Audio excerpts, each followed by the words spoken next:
He owned a 12,000-square-foot mansion overlooking the Hudson, yet he did not hear his daughter crying at night. The day his wife died, bringing their son into the world, the silence inside that house became louder than any boardroom applause he would ever receive. William Carter stood at the floor-to-ceiling window of his Manhattan estate, staring at a skyline he practically helped finance his reflection, floating over the river like a ghost who refused to leave. At 45, he was worth more than most small countries, but none of that money could buy back Evelyn's steady heartbeat or the warmth she used to carry from room to room. The marble floors gleamed, the chandeliers shimmered, and the air smelled faintly of imported lilies from the weekly arrangements he never remembered ordering. Yet the house felt hollow, like a museum built to honor a life that had already slipped away. Upstairs, 7-year-old Emma sat cross-legged on a plush cream rug, holding her 10-month-old baby brother Noah against her small chest. The way she had seen her mother do, whispering soft reassurances she barely understood herself. William told himself he was working for them, that every late-night flight and every 70-hour week was an act of love, but grief is a quiet thief. It stole his presence first, then his attention, then the simple habit of kneeling down to look into his daughter's eyes. He buried himself in conference calls measured in millions of dollars, while Emma measured her days in footsteps echoing down long hallways and the ticking of a grandfather clock that sounded far too loud in a house built for celebration. By the time autumn settled over New York, William Carter had mastered the art of absence. His calendar was booked 3 months in advance, his assistant scheduling meetings down to the minute, his private jet waiting on the tarmac more often than his car waited in the driveway. He convinced himself that structure was stability, that success was security, that the trust funds he expanded and the investments he multiplied were proof of devotion. Every contract signed felt like armor against the chaos that had taken Evelyn from him. Yet inside the mansion, time moved differently. Emma learned how to warm a bottle under the guidance of a patient housekeeper, standing on a small wooden stool to reach the counter. She memorized the soft hum her brother made before he fell asleep, the way his tiny fingers curled around hers, as if she were the only solid thing in his world. At night, when the city lights shimmered beyond the tall windows, she would drag a blanket into Noah's nursery and lie on the carpet beside his crib, listening to his breathing like it was a fragile promise.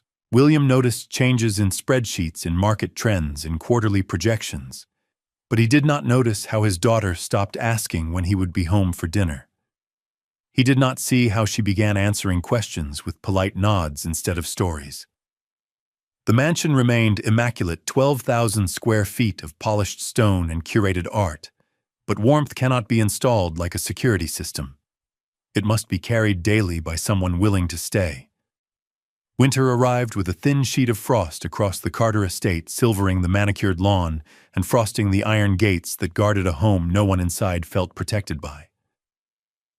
It was during a charity gala in December that William first noticed Vanessa Hale standing alone near the grand staircase, dressed in understated black, her expression soft with something that looked like understanding. She had been Evelyn's closest friend for years, present at holidays, baby showers, quiet afternoons in the garden. Seeing her again felt like opening a window in a sealed room. She spoke gently about grief, about how some houses hold echoes longer than others, and William found himself listening in a way he had not listened to anyone since the hospital corridor 18 months earlier. Vanessa began visiting more often, bringing homemade soup, helping organize photo albums, sitting with Emma at the kitchen island, while Noah babbled in his high chair. She never raised her voice. She moved through the mansion with careful respect, pausing in the garden as if honoring Evelyn's memory. Emma watched her with wide, uncertain eyes, clutching the sleeve of her sweater when Vanessa offered to read a bedtime story. William mistook hesitation for shyness. He saw only relief in the way the evenings felt less heavy when Vanessa stayed for dinner, in the way someone else refilled Noah's bottle without being asked. The house, once suspended in mourning, began to breathe again, and William, exhausted from carrying sorrow alone, allowed himself to believe that perhaps healing sometimes arrives disguised as familiarity, wearing the face of someone you once trusted. By early spring, Vanessa Hale was no longer a guest who lingered politely at the edge of the Carter estate. She moved through it with quiet authority, her presence settling into the 12,000 square feet as naturally as the morning light that poured through the east-facing windows. William found comfort in the routine she created, in the way breakfast appeared on the long oak table before he checked his email, in the way Noah laughed when she tapped his nose with a spoon. The board approved another expansion that quarter, and William celebrated by placing a diamond ring into a velvet box, convincing himself that stability for his children required partnership, not solitude. The wedding was small, held in the garden Evelyn once tended, white chairs, arranged neatly on the trimmed lawn, a soft breeze carrying the scent of early roses. Vanessa wore ivory and spoke her vows with steady eyes, promising care, patience, and devotion. Emma stood beside her father in a pale blue dress, holding a small bouquet, her smile careful and thin as paper. After the ceremony, guests admired the estate, praising the view of the Hudson River and the polished marble foyer, remarking how wonderful it was that the house felt alive again. William believed them. He believed that laughter echoing down the hallways meant healing had begun. He believed that inviting someone new into their lives honored Evelyn by ensuring the children would not grow up without a mother figure. In the weeks that followed, Vanessa reorganized closets, adjusted schedules, and suggested new rules meant to create structure. Bedtimes were moved earlier. Screen time was limited. Doors were kept closed for quiet. None of it seemed alarming, only firm. William returned to 70-hour workweeks with renewed confidence, certain that while he negotiated deals measured in millions, his home was finally secure. And for a moment, the mansion did feel different. Not empty, but arranged. Not silent, but controlled, as if every room had been carefully set into place. The first business trip after the wedding lasted 5 days, a series of meetings in Chicago, followed by a conference in San Francisco, and William left before sunrise, with a brief kiss on Vanessa's cheek and a promise to bring souvenirs for the children. The house felt unusually quiet once his car disappeared beyond the iron gates. Vanessa stood at the front window for a long moment, her posture straight, her expression unreadable, then turned and began adjusting the day's schedule with measured precision.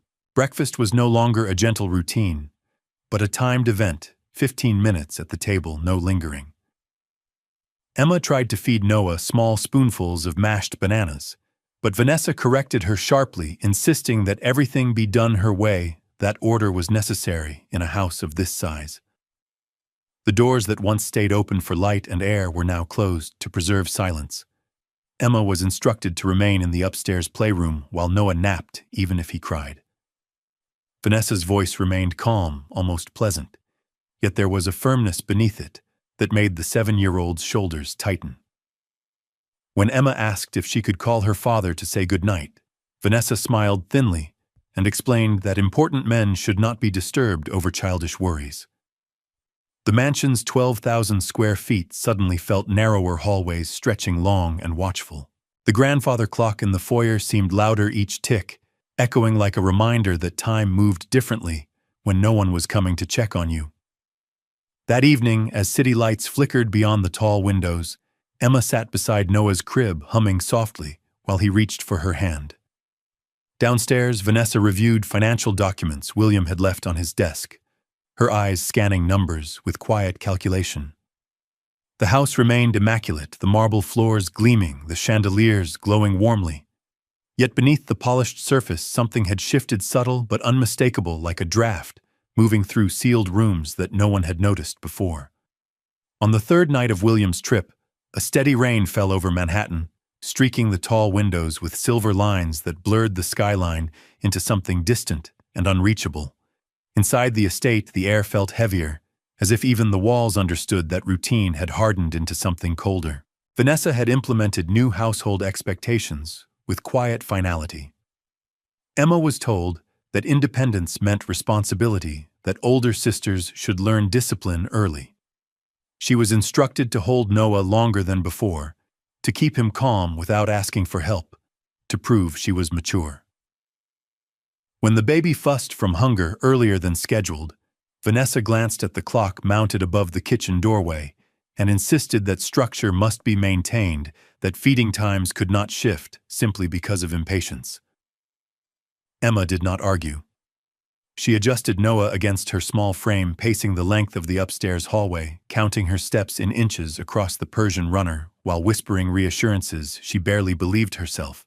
At one point, she reached for the nursery door to step into the corridor for light, but found it closed firmly behind her, the handle unresponsive until Vanessa opened it moments later with a measured look that felt like a warning rather than assistance. The message was never shouted, never crude, but it lingered in the air. Obedience kept peace. Downstairs, Vanessa organized files from William's study, studying trust documents and account summaries with careful attention, her expression composed beneath the warm glow of the chandelier.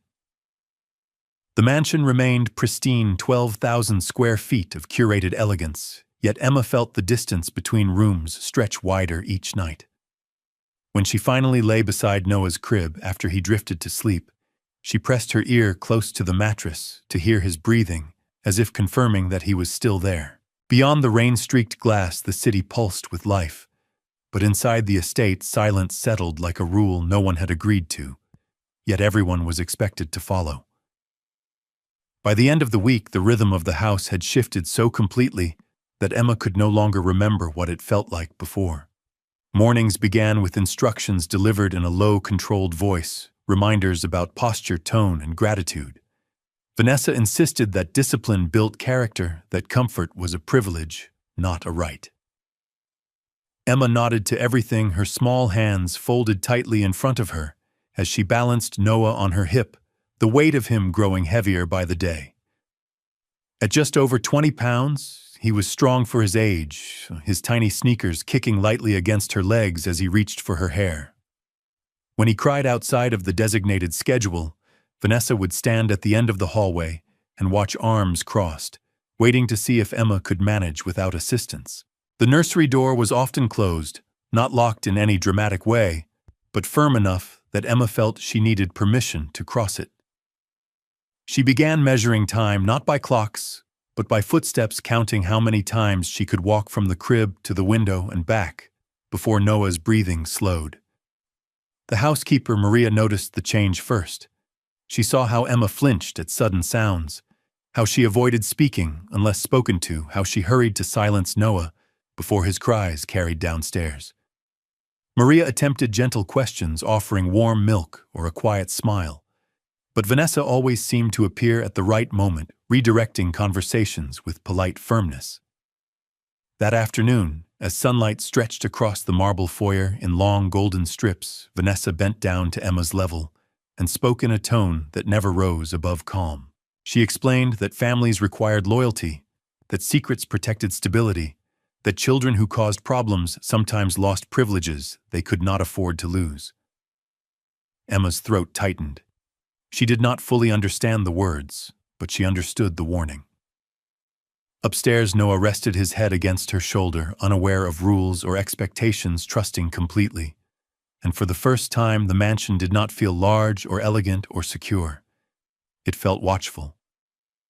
The next afternoon, the air inside the mansion felt unusually still, as if even the central heating system had decided to move quietly. William was scheduled to return in 48 hours, and Vanessa seemed sharper, more attentive to every detail. She inspected the kitchen counters for crumbs, adjusted the placement of decorative pillows, and reminded Emma that appearances mattered. Noah had been restless since morning, his small cries echoing softly through the upper hallway. Emma tried to follow the feeding schedule posted on the refrigerator in neat handwriting. But when the time passed and she hesitated near the kitchen doorway, Vanessa glanced at her watch and said that impatience created weakness. The words were not loud, yet they carried weight. Emma retreated upstairs, settling onto the nursery rug with Noah in her lap, gently rocking back and forth in a rhythm she hoped would calm him. Minutes stretched long, measured by the slow sweep of the second hand on the antique clock across the hall. Maria watched from the staircase, landing her expression troubled, noticing how the child's shoulders trembled with effort as she whispered promises she could not guarantee. Later, as golden afternoon light filtered through tall windows and cast long shadows across the marble floors, Vanessa approached Emma near the stairwell. Her voice remained smooth, almost instructional, as she explained that strong families did not air private matters, that loyalty meant silence, that children who spoke carelessly might find themselves separated from the comfort they knew. The statement was delivered like advice, not anger, yet it pressed heavily on a 7-year-old heart. Emma's fingers tightened around Noah's tiny sweater. She nodded quickly, eyes lowered, absorbing the message without fully understanding its implications. Downstairs, Vanessa reviewed financial correspondence once more, lingering over trust documents with a calculating calm.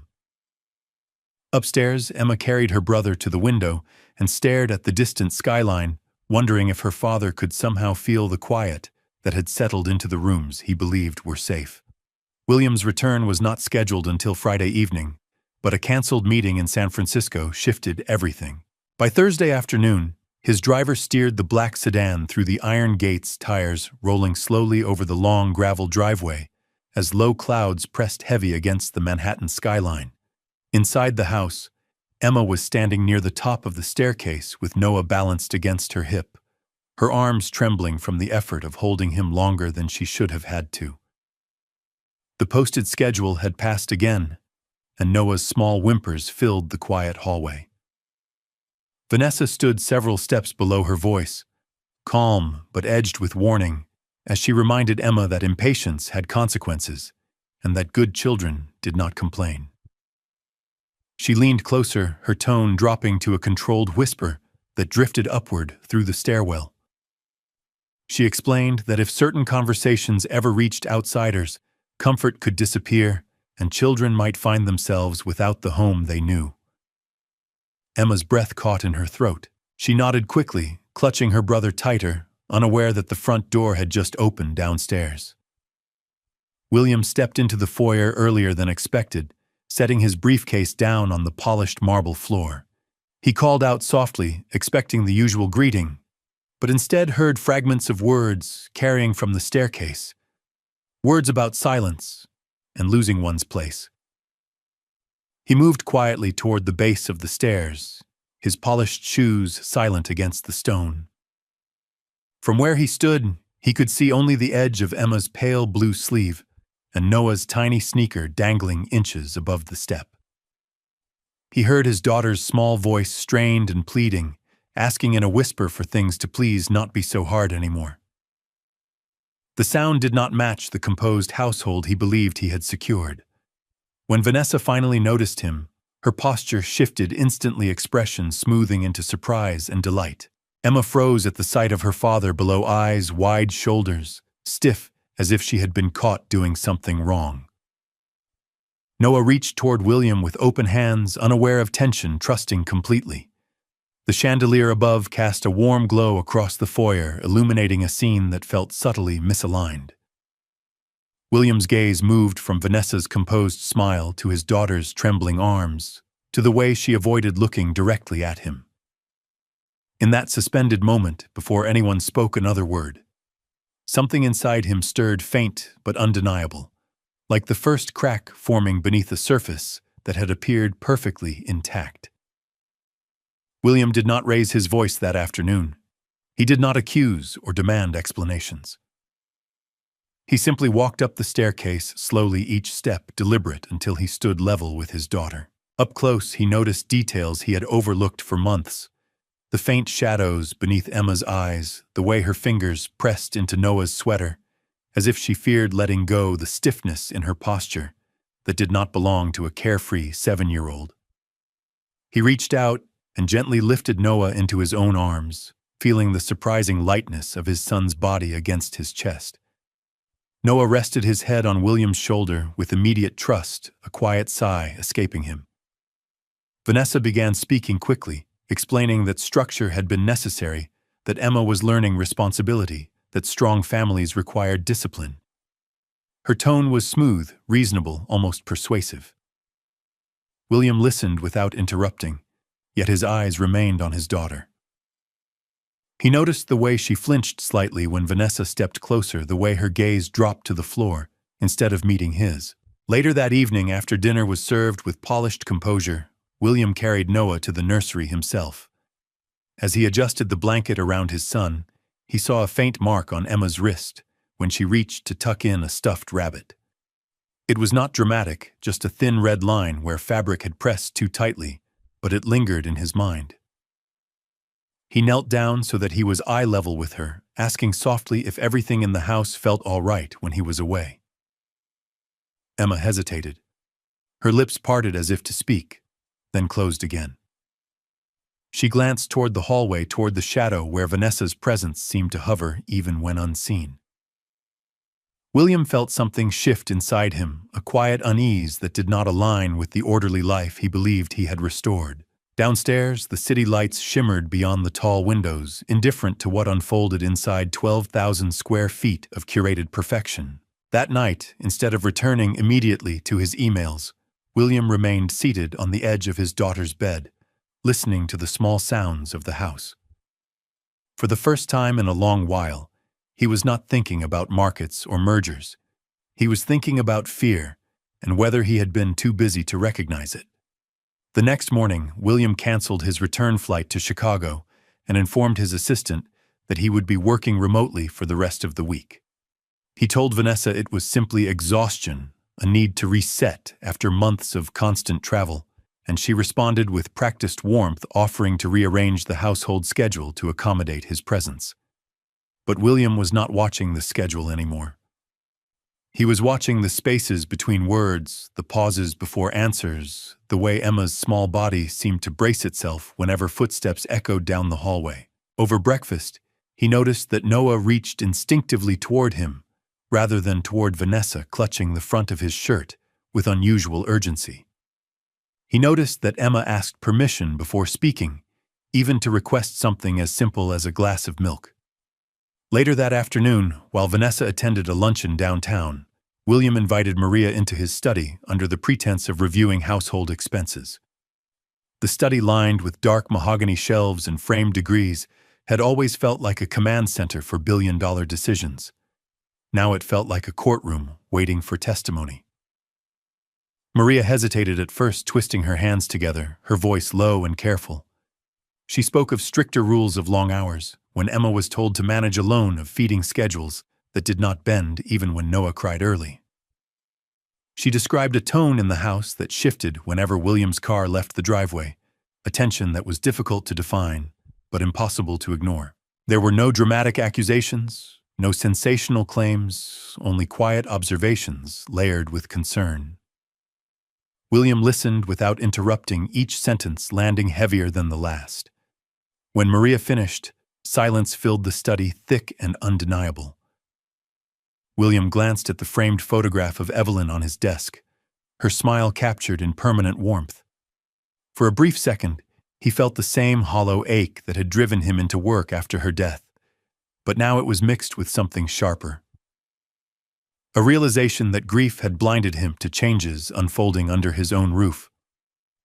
Upstairs, he could hear faint laughter from Emma and Noah, fragile and brief. The sound should have brought comfort, yet instead, it felt like something precious, balancing on a thin edge. William understood then that success in boardrooms meant nothing if he failed the quiet audit taking place inside his own home. That evening, William remained in his study long after the house had gone quiet, the desk lamp casting a narrow circle of light across financial statements and trust documents he had signed without hesitation months earlier. Numbers had always obeyed logic. They aligned, balanced, followed rules. People were different. He began reviewing recent transfers connected to household accounts, small adjustments at first, then larger reallocations tied to advisory permissions he did not remember granting so broadly. Vanessa had framed them as efficiency measures, estate planning refinements, nothing alarming. Yet as he traced the authorization trails, he noticed connections to an external consulting firm he had never personally vetted. The firm name appeared repeatedly beside discretionary movements, tied to long-term trusts established for Emma and Noah. A quiet chill settled into his chest. Upstairs, the faint creak of floorboards reminded him that his children were sleeping under the same roof as decisions he might not fully understand. He opened a drawer and pulled out a leather-bound box he had not touched since Evelyn's funeral. Inside were letters she had written during her pregnancy, small reflections about hope, about intuition, about the responsibility of protecting what could not protect itself. One line written in her careful handwriting stood out with painful clarity. She had once told him that fear in a child's eyes should never be dismissed as imagination. The words pressed against his thoughts now with new meaning. He replayed the moment on the staircase, the tremor in Emma's voice, the way she avoided direct answers. He replayed Maria's cautious testimony. Wealth had allowed him to control markets, negotiate mergers, influence outcomes measured in billions of dollars. Yet he had failed to examine the quiet atmosphere inside his own 12,000 square feet. Down the hall, he heard a soft sound and stepped into the corridor. Emma's bedroom door was slightly open. She was awake, sitting upright in bed, watching the hallway, as if listening for something. When she saw him, her expression shifted from guarded alertness to fragile relief. William walked in without speaking and sat beside her, placing a steady hand over hers. In that silent exchange, he understood that the question was no longer whether something was wrong. The question was how long he had chosen not to see it. William closed Emma's bedroom door softly behind him and carried the leather-bound letters back to his study, his hands unsteady for the first time in years.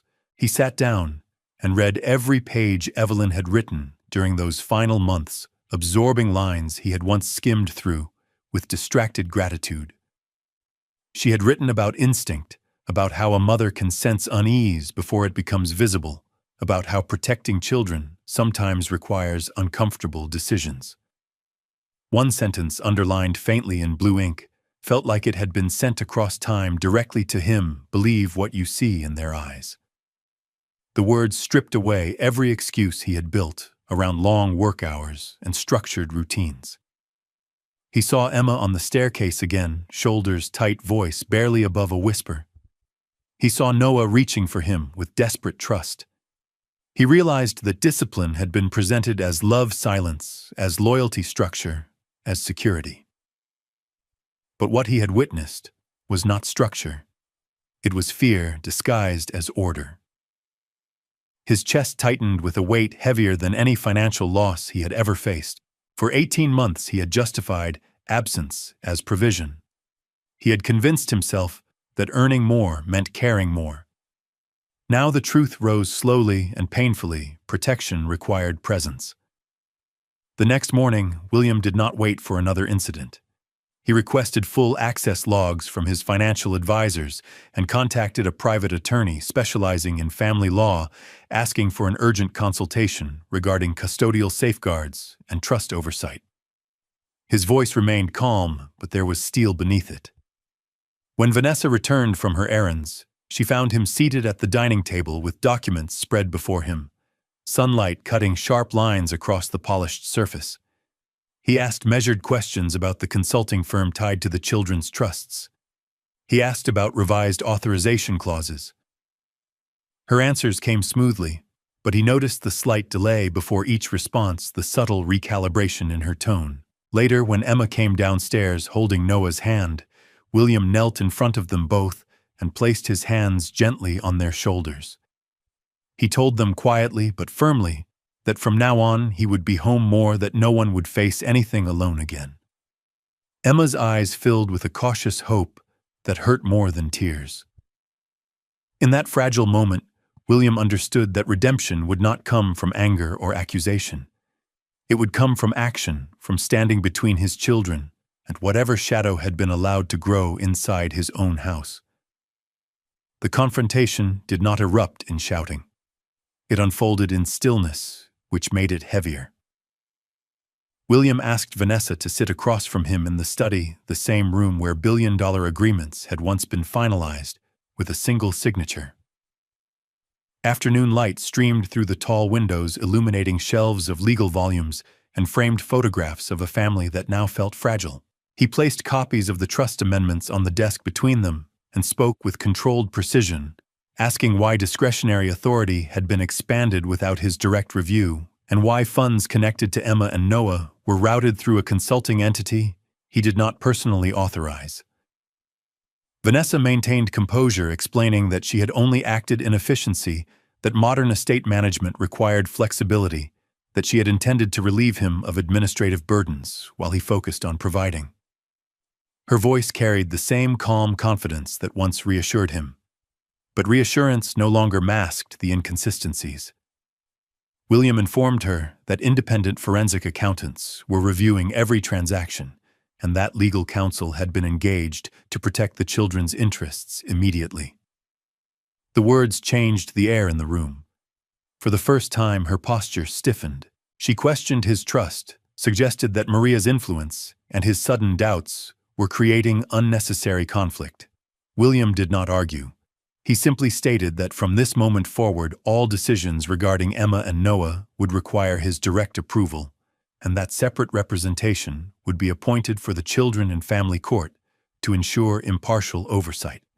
Upstairs, unaware of financial language and legal safeguards, Emma sat on the nursery floor holding Noah's small hand, listening for raised voices that never came. Instead, what echoed through the hallway was something quieter, the sound of certainty returning. That evening, William moved his work materials into the sitting room adjacent to the children's bedrooms. He read to them before bed, not rushing through pages, but lingering over each sentence. When Emma hesitated, he told her gently that she could speak freely, that no one would lose their home for telling the truth. Her lips trembled before words finally emerged in fragments describing long hours of silence rules that felt like warnings, instructions about what must never be repeated. William listened without interrupting each detail, confirming what he had already sensed.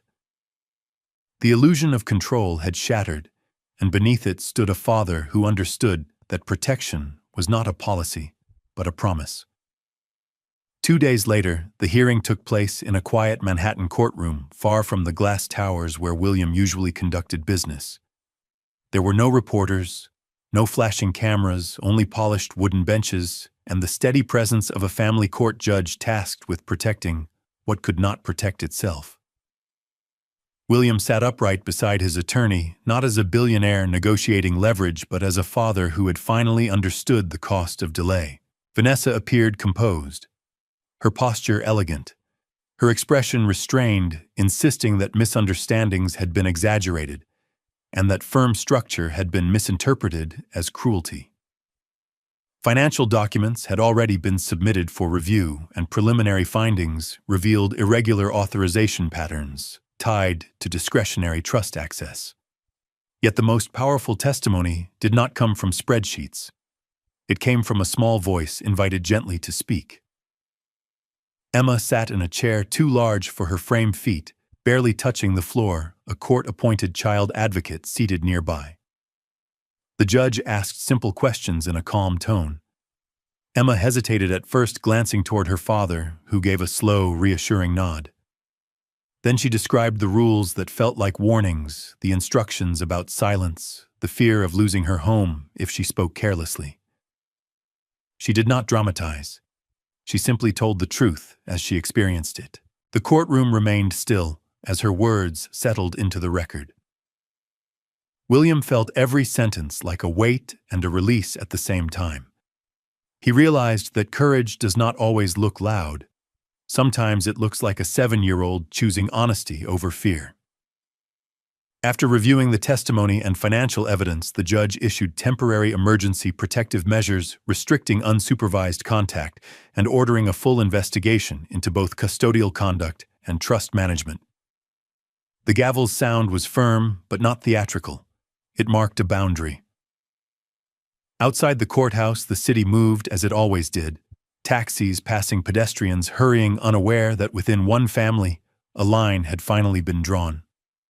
William knelt beside Emma on the courthouse steps, pulling her gently into his arms, while Noah rested against his shoulder. He did not promise perfection. He promised presence, and for the first time since Evelyn's death, he felt that the mansion overlooking the Hudson might one day feel like a home again, not because of wealth, but because of vigilance. The mansion felt different the first night after the court order was issued. It was quieter, but not in the tense way it had been before. The silence no longer carried warning. It carried space. Vanessa's belongings were removed under legal supervision. Within days, her access restricted pending further investigation into both custodial conduct and financial irregularities. William walked through each room slowly, not as an owner surveying property, but as a father reclaiming ground. He opened doors that had once remained closed and let sunlight stretch fully across the hardwood floors. He instructed that no schedules would override a child's needs again. Feeding times would respond to hunger, not to a clock mounted on a wall. That evening, he moved a small armchair into Emma's bedroom and sat there long after Noah had fallen asleep in a portable crib placed beside her bed. Emma did not ask why he stayed. She simply leaned against him while he read aloud from her favorite book, his voice steady, unhurried. In the following weeks, William rearranged more than furniture. He reduced travel delegating board responsibilities he once guarded fiercely. He installed internal financial controls that required dual authorization for every trust transaction. Independent auditors finalized their review, confirming that attempted reallocations had been halted before permanent damage could occur. Legal proceedings continued measured and methodical, but the atmosphere inside the house shifted immediately. Maria resumed her gentle presence in the kitchen, humming softly as she prepared meals that filled the air with warmth instead of rules. A child therapist began visiting twice a week, guiding Emma through conversations about fear and trust, using crayons and simple language. Noah, now steadier on his feet, toddled across the living room rug without flinching at footsteps. William found himself noticing details he had once overlooked, the way Emma's laughter returned gradually, first cautious, then spontaneous. The way Noah reached for him without urgency, as if reassurance no longer required constant confirmation. One afternoon, William carried both children into the garden. Evelyn once tended kneeling beside overgrown rose bushes that had been neglected during months of distraction. Together they began trimming dead stems, turning soil, pressing new seedlings into the earth. It was not dramatic. There were no speeches. Only steady hands, dirt under fingernails, and the understanding that restoration is built in small daily acts. The estate still measured 12,000 square feet, still overlooked the Hudson River, but its value no longer felt tied to marble or chandeliers. It felt tied to presence, vigilance, and the quiet promise that no shadow would grow unnoticed again. Weeks turned into months, and the legal process continued in structured hearings and documented reviews.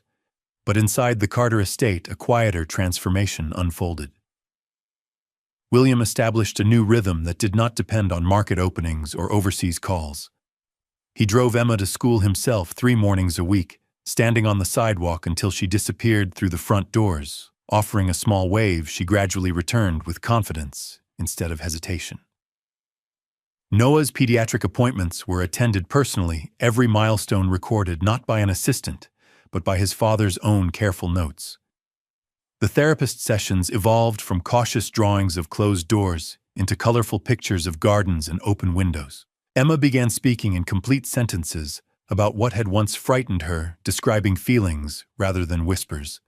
William listened without correction or defensiveness, understanding that healing required validation, not explanation. Financially, the investigation concluded with formal findings that improper attempts at discretionary trust manipulation had been identified and blocked before permanent transfers occurred. Safeguards were reinforced under court supervision, and custodial restrictions remained firmly in place. There was no dramatic spectacle, only official documentation that confirmed accountability and protection. One afternoon, after a routine therapy session, Emma asked if they could rearrange her bedroom. She wanted the bed closer to the window, she said, so she could see the river lights at night. William helped her move furniture across the hardwood floor, measuring inches, carefully tightening bolts himself. The simple act of repositioning a bed felt symbolic, like shifting perspective. That evening, as Noah toddled across the living room, chasing a soft fabric ball, William realized that the house no longer felt watchful. It felt lived in. Laughter carried through hallways without being quickly silenced. Doors remained open.